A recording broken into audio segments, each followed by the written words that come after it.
नमस्कार, स्वागत आहे तुमचं आम्ही सातारकर किचनमध्ये। प्रथम तुम्हा सर्वांना आषाढी एकादशीच्या हार्दिक शुभेच्छा।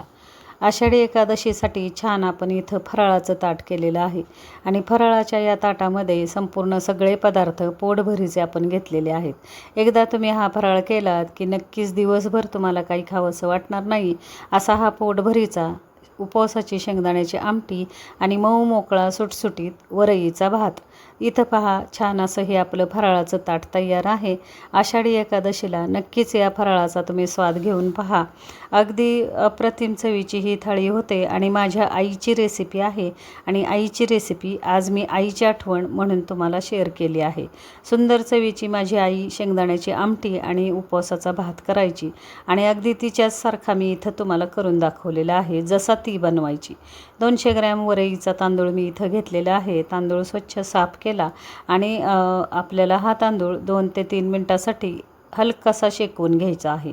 गॅस फास्ट ठेवायचा आणि फास्ट गॅसवरती 1-2-3 मिनिटासाठी हा तांदूळ शेकवून घ्यायचा आहे। तांदूळ कशासाठी शेकवायचा तर वरईचा तांदूळ कधी कधी भात केल्यानंतर चिकट होतो, तर हा तांदूळ चिकट होऊ नये म्हणून आपल्याला भाजून घ्यायचा आणि भाजलेल्या तांदळाचा जेव्हा तुम्ही भात करता मऊ मोकळा सुटसुटीत सळसळीत असा हा भात तयार होतो। तर पहा, इथं तांदूळ शेकवून घेतले मी आणि आता याचा आपल्याला भात करायला घ्यायचा आहे। तांदूळ शेकवताना हलकासा त्याचा रंग बदलायला लागला की आपण हा तांदूळ काढून घ्यायचा आहे। आपला भाताचा तांदूळ भाजताना हलका दाणा त्याचा भाताच्या तांदळाचा फुलतो, तसा हा वरईचा तांदळाचा हे दाणा असा छान फुलतो। पहा, इथं फुललेला तर आहेच पण कलरही त्याचा चेंज झालेला आहे। एका पातेल्यामध्ये हा तांदूळ आपल्याला घ्यायचा, थंड होऊ द्यायचा। थंड झालेला तांदूळ पातेल्यामध्ये घेऊया आणि 2 ते 3 पाण्याने स्वच्छ धुवून घ्यायचा आहे।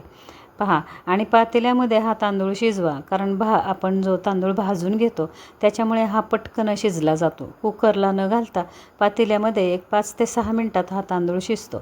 1 कप वरईच्या तांदळासाठी 1.5 कप मी इथं पाणी घेतलेलं आहे। पुन्हा पाण्याची आपल्याला गरज पडणार नाही। 1.5 कप पाण्यावरती हा तांदूळ छान शिजतो।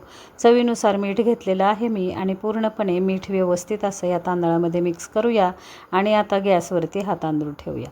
फुल गॅसवरती, म्हणजे गॅसची आच मोठी ठेवा आणि मोठ्या आचेवरती हा तांदूळ उकळला की गॅस मंद करायचा आणि झाकण ठेवून हा शिजू द्यायचा आहे। 5 ते 6 मिनिटामध्ये तांदूळ भाजल्यामुळे हा पटकन शिजला जातो। पाव चमचा मी याच्यामध्ये तूप घेतलेला आहे। तुपाचा स्वाद तांदळाला फार छान लागतो आणि तांदूळ मोकळा व्हायला मदत होते। तर पहा, इथं तूप छान मिक्स करून घेतलं मी आणि आता हा हा भात उकळला की याच्यावरती आपण झाकण ठेवूया। गॅसची आच मंद करायची आणि 5 ते 6 मिनिटामध्ये हा फक्त वाफेवरती भात आपल्याला शिजवून घ्यायचा आहे। 5-6 मिनिट झालेले आहेत आणि हा झाकण मी काढलेलं आहे आणि हा तांदूळ पहा छान असा आपला शिजलेला तर आहेच, थोडंसं पाणी आहे। अगदी 2 ते 3 मिनिटासाठी 1-2 मिनिटासाठी झाकण ठेवूया। गॅस बंद करायचा आणि वाफेवरती हा भात आता आपल्याला शिजू द्यायचा आहे। गॅस बंद करा आणि झाकण लावून हा भात साईडला ठेवून द्या। 1-2 ते 3 मिनिटामध्ये छान असा हा वाफ लागते आणि भात आपला शिजला जातो। पहा, इथं भात आपला शिजलेला आहे आणि मी तुम्हाला दाखवते। अगदी मऊ लुसलुशीत असा हा आपला तांदूळ शिजलेला आहे आणि छान असा वरईचा तांदूळ किंवा भगर आपला तयार झाली आहे।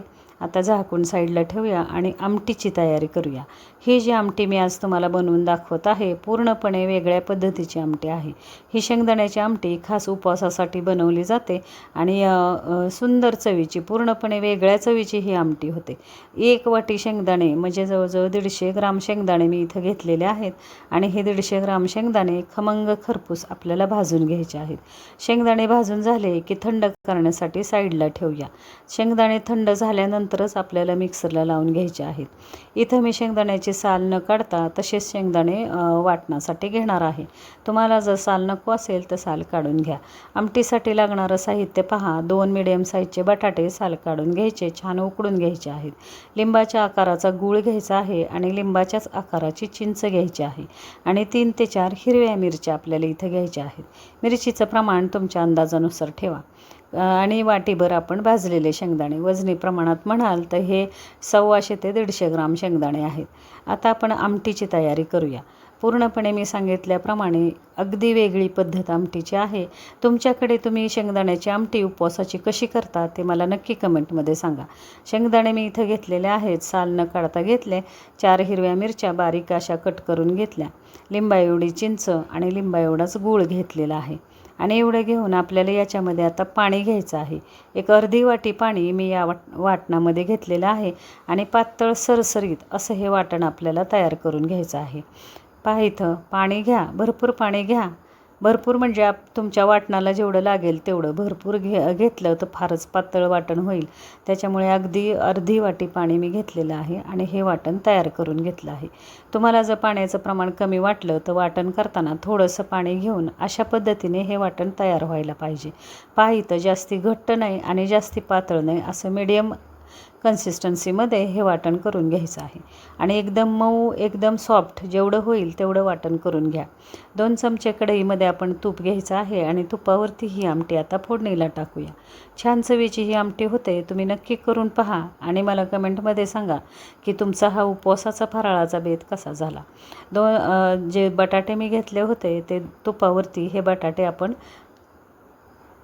खरपूस असे परतून घ्यायचे आहेत.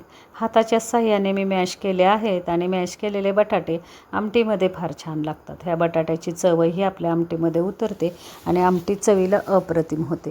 पाहिलं आता हा बटाटा छान तुपावरती परतून घेतला मी आणि मिक्सरचं भांडं स्वच्छ करून ते पाणी आपण इथं घेतलेलं आहे.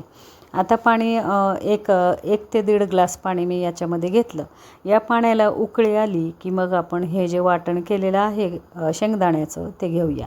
चवीनुसार मीठ घेतलेलं आहे मी. गॅसची आच मोठी ठेवा आणि मोठ्या आचेवरती या पाण्याला एक उकळी काढून घ्या. उकळलेल्या पाण्यामध्ये जेव्हा तुम्ही शेंगदाण्याचं वाटण घेता तेव्हा ते एकसारखं मिक्स होतं. जर तुम्ही थंड पाण्यामध्ये जर हे वाटण घेतलं तर नक्कीच या शेंगदाण्याच्या वाटणाच्या गाठी होतात. म्हणून काय करायचं, उकळलेल्या पाण्यामध्येच हे वाटण घ्यायचं आहे. आणि छान हे असं हे पहा तुम्ही उकळलेल्या पाण्यामध्ये जेव्हा तुम्ही वाटण घेता तेव्हा हे वाटण गाठी बिलकुलसुद्धा गुठळ्या किंवा गाठी न होता एकसारखं याच्यामध्ये तयार होतं. आता तुम्हाला पाहिजे तेवढं तुम्ही वरून पाणी घेऊ शकता. आता तुम्ही थंड पाणी घेतलं तरी चालेल. थोडंसं पाणी घेऊन तुम्हाला जशी आमटी हवी, घट्ट पातळ किती हवी आहे त्या पद्धतीने पाणी घ्या. आणि लक्षात ठेवा ही जी आमटी आहे ही जशी जशी थंड होईल तशी तशी घट्ट होत जाते. म्हणून सुरुवातीलाच थोडंसं पाण्याचं प्रमाण जास्ती ठेवा आणि मग ही आमटी उकळत ठेवा. पाणी कमी ठेवलं तर नक्कीच हे आमटीचं नंतर घट्ट होतं. मग त्यापेक्षा सुरुवातीलाच थोडंसं पाणी जास्ती ठेवलं तर ही आमटी उकळल्यानंतर घट्टसर होते. आमटी छान आपली तयार झाली आहे आणि इथं भातही तयार आहे. आता आपण प्लेट करायला घेऊया. 10 मिनिट मी आमटी गॅसवरती उकळून दिली आणि पाहू शकत असाल छान अशी दाटसर आपली आमटी तयार झाली आहे आणि असा आपला हा फराळाची प्लेट तयार झाली आहे. आषाढी एकादशी स्पेशल वरीच्या तांदळाचा भात किंवा भगर आणि त्याबरोबर उपवासाची शेंगदाण्याची आमटी आपली तयार आहे. आणि अशा पद्धतीने उपवास स्पेशल थाळी तुम्ही करून पहा, खाऊन पहा.